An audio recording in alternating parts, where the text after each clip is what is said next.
Halo, assalamualaikum warahmatullahi wabarakatuh. Ketemu lagi dengan saya di SK Tolib Channel. Pada video kali ini kita akan membahas tentang ikatan kovalen, merupakan salah satu bagian dari bab ikatan kimia, di mana pada video sebelumnya kita sudah membahas tentang ikatan ion. Nah, untuk ikatan ion, linknya bisa dilihat pada deskripsi di bawah ini. Nah, sebelum kita bahas tentang ikatan kovalen, silakan yang belum subscribe terlebih dahulu agar video-video pembelajarannya tidak ketinggalan. Nah, sekarang kita mulai pembahasannya tentang ikatan kovalen. Apa yang dimaksud dengan ikatan kovalen? Nah, inilah ikatan yang terbentuk dengan cara penggunaan pasangan elektron secara bersama-sama. Jadi kalau kemarin ikatan ion adalah ikatan yang terjadi karena ada pelepasan dan penerimaan elektron, tapi kalau di sini ikatan kovalen adalah ikatan yang terbentuk dengan cara penggunaan pasangan elektron secara bersama-sama. Nah, sekarang kalau yang akan membentuk ikatan kovalen itu unsur yang bagaimana? Nah, ini terbentuk antara unsur non-logam dengan non-logam. Kalau ikatan ion kita bandingkan kemarin adalah terjadi antara unsur non-logam dengan unsur logam. Tapi kalau ikatan kovalen terjadi antara unsur non-logam dengan non-logam. Nah, berdasarkan jumlah pasangan elektron yang digunakan di dalam ikatan kovalen, nah ini ikatan kovalen terbagi menjadi beberapa bagian. Ada yang disebut dengan ikatan kovalen tunggal, artinya hanya satu pasang yang digunakan. Kemudian ada kovalen rangkap 2 dan ada ikatan kovalen rangkap 3.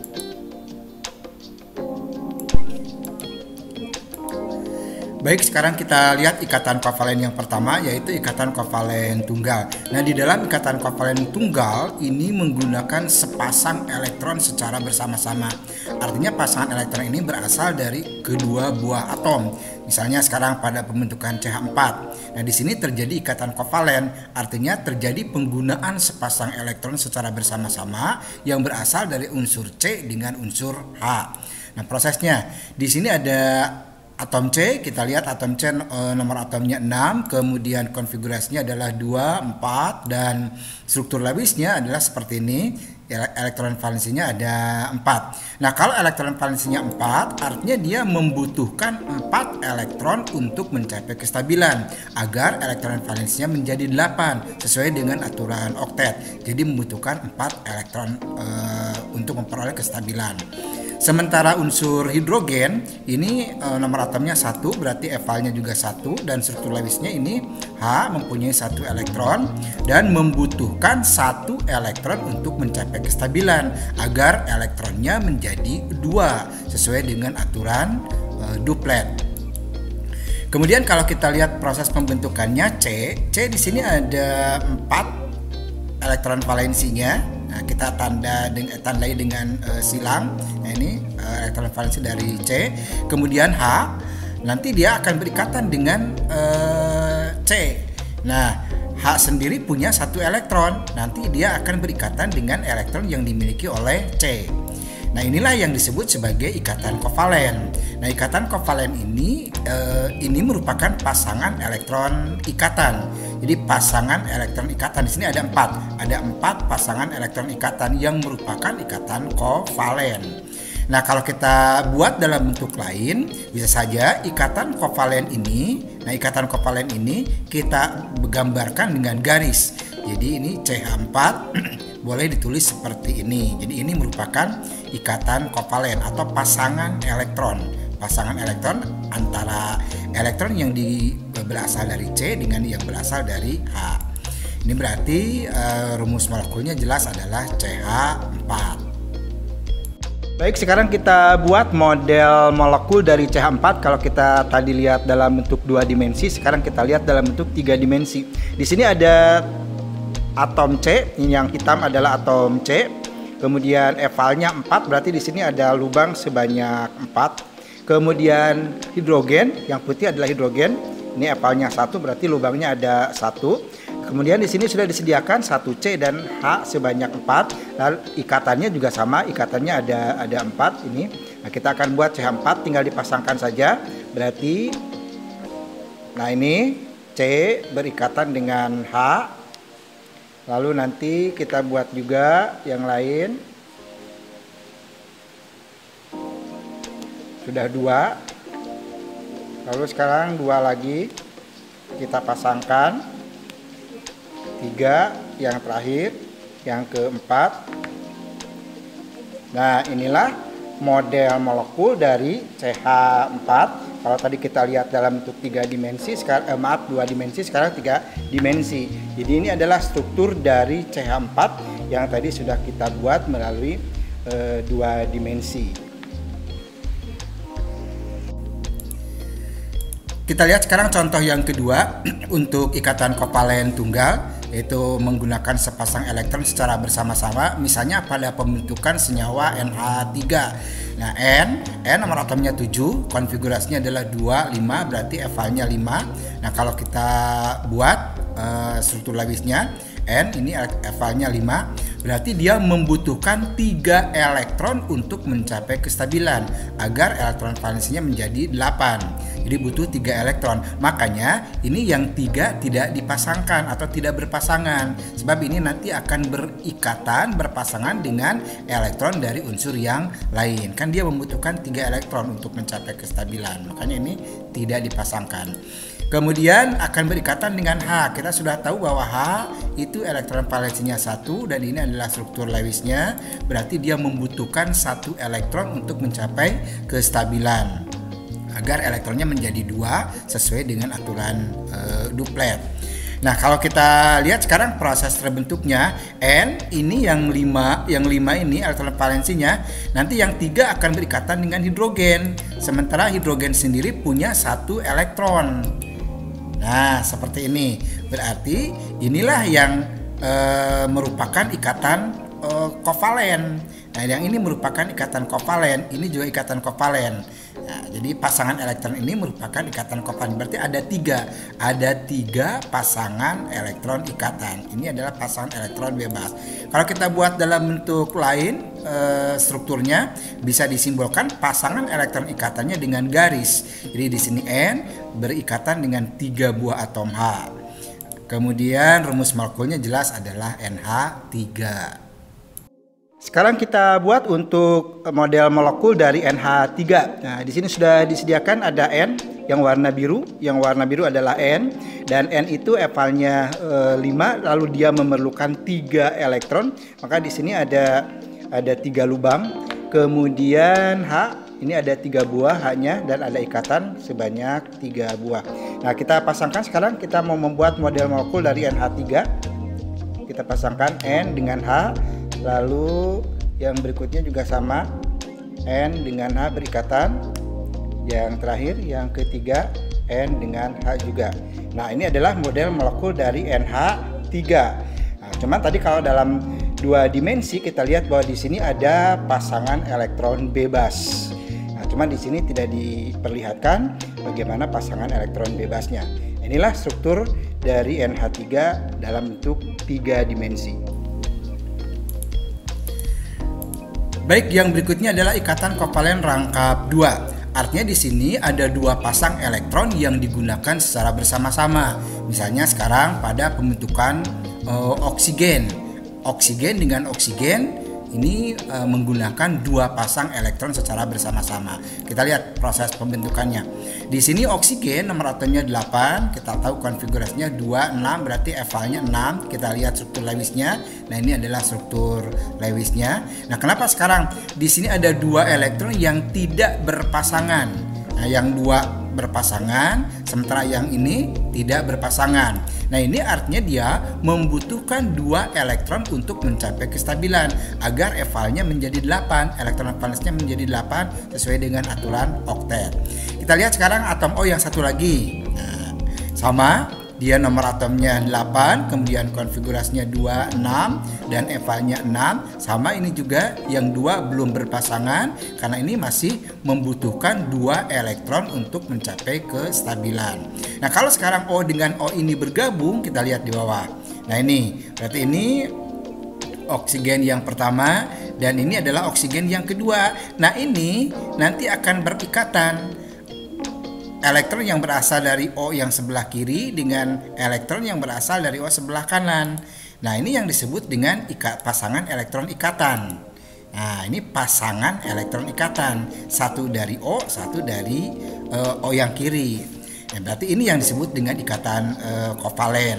Sementara yang ini adalah pasangan elektron bebas. Nah, berarti di sini ada 4 pasang elektron bebas. Ini 1, 2, 3, 4. Nah, ini pasangan elektron bebas, dan ada 2 pasangan elektron ikatan yang merupakan ikatan kovalen.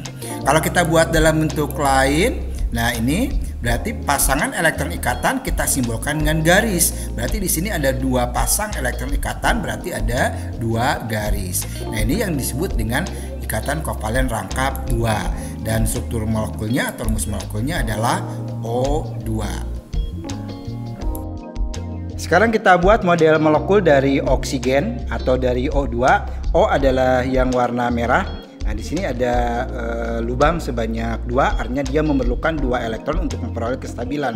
Jadi sudah kita lihat pada tayangan 2 dimensinya. Nah, sekarang kita gabungkan antara O dengan O sehingga membentuk O2, yaitu ikatannya ada ikatan rangkap 2 tadi ya. O dengan O membentuk ikatan rangkap 2. Nah, satu lagi tinggal dipasangkan saja. Maka inilah model molekul dari O2 yang mempunyai ikatan rangkap 2.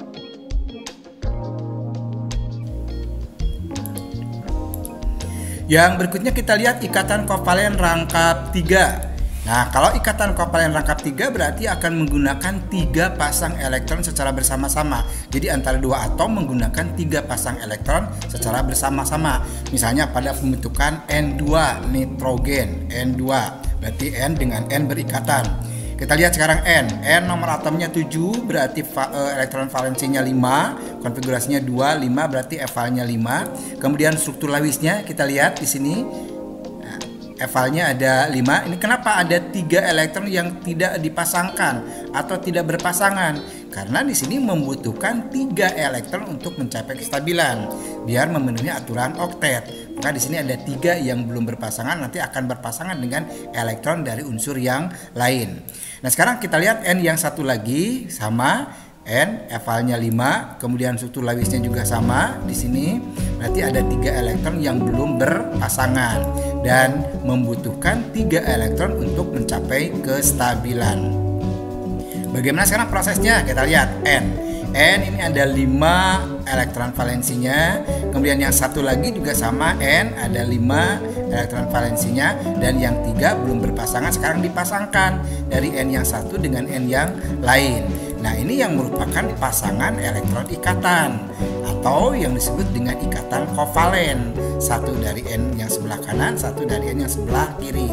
Atau bisa juga kalau dibuat dalam bentuk lain. Nah, ini di sini akan ada 3 pasang elektron ikatan disimbolkan dengan 3 garis. Nah, ini berarti ikatan kovalen rangkap 3.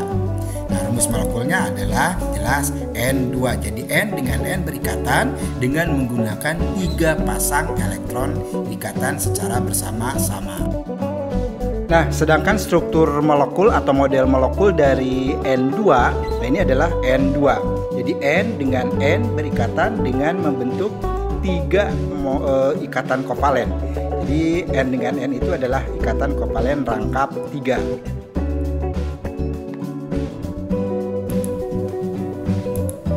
Baik, yang berikutnya adalah ikatan kovalen koordinasi. Jadi kalau tadi ikatan kovalen biasa, sekarang ikatan kovalen koordinasi. Lalu apa yang sekarang dimaksud dengan ikatan kovalen koordinasi? Nah, ini dia. Ikatan kovalen koordinasi adalah ikatan kovalen di mana pasangan elektron yang digunakan bersama berasal dari salah satu atom saja. Jadi kalau tadi ikatan kovalen biasa, pasangan elektron yang digunakan itu berasal dari kedua buah atom, jadi saling menyumbang. Tapi kalau di sini ikatan kovalen koordinasi berasal dari salah satu atom saja, elektron yang digunakan secara bersama-sama. Nah, misalnya contohnya apa? Contoh NH4+. Di sini di NH4+ ada ikatan kovalen koordinasi. Apalagi SO3. SO3 juga sama mempunyai ikatan kovalen koordinasi.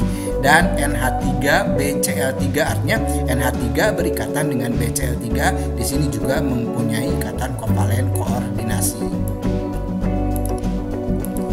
Kita ambil satu contoh pembentukan SO3. Di dalam SO3 ada ikatan kovalen koordinasi. Nah, kita lihat sekarang. S itu nomor atomnya 16, kalau kita buat konfigurasinya 286. Berarti evalnya atau elektron valensinya adalah 6 dan struktur labisnya seperti ini. Nah, berarti ada 2 elektron yang tidak dipasangkan. Ini artinya adalah dia membutuhkan 2 elektron untuk mencapai kestabilan supaya ini menjadi 8. Maka nanti ini akan berikatan dengan elektron dari unsur lain. Ini sama, akan berikatan dengan elektron dari unsur yang lain. Lalu sekarang kita lihat oksigen. Oksigen nomor atomnya 8, kemudian konfigurasinya 26, evalnya 6, dan struktur labisnya adalah seperti ini. Berarti ada 2 pasang elektron yang sudah berpasangan dan ada 2 elektron yang belum berpasangan. Nah, ini membutuhkan 2 elektron untuk mencapai kestabilan. Lalu sekarang kita lihat strukturnya. Nah, ini ikatan kovalen koordinasinya. Nah, kalau kita lihat berarti di sini si S ini elektron valensinya kan tadi 6. Nah, berarti 1 2 3 4 5 6. Nah, sementara elektron yang ini digunakan bersama-sama dengan oksigen. Nah, inilah yang disebut dengan ikatan kovalen koordinasi. Atau yang atas juga sama. Ini adalah ikatan kovalen koordinasi karena pasangan elektron ini dipakai bersama-sama antara S dengan O, tetapi pasangan elektron ini berasal dari S saja, milik S saja. Itulah yang disebut dengan ikatan kovalen koordinasi. Nah, boleh ditulis dalam bentuk yang lain. Nah, ini kalau ini berarti ikatan kovalen biasa ini. Ini 1 dari S, 1 dari O. Ini juga sama, 1 dari S, 1 dari O. Berarti ini ikatan kovalen biasa, bukan ikatan kovalen koordinasi. Nah, dibuat seperti ini. Nah, ini berarti ikatan kovalen, ya. Kalau yang ditandai dengan panah ini adalah ikatan kovalen koordinasi. Jadi ini adalah ikatan kovalen koordinasi ditandai dengan panah. Artinya bahwa si elektron ini berasal dari S dan digunakan secara bersama-sama oleh oksigen, dengan oksigen maksudnya. Nah, rumus molekulnya adalah SO3. Jadi itulah perbedaan antara ikatan kovalen biasa dengan ikatan kovalen koordinasi. Itulah yang dimaksud dengan ikatan kovalen. Sampai ketemu pada video-video berikutnya pada bahasan-bahasan yang lain.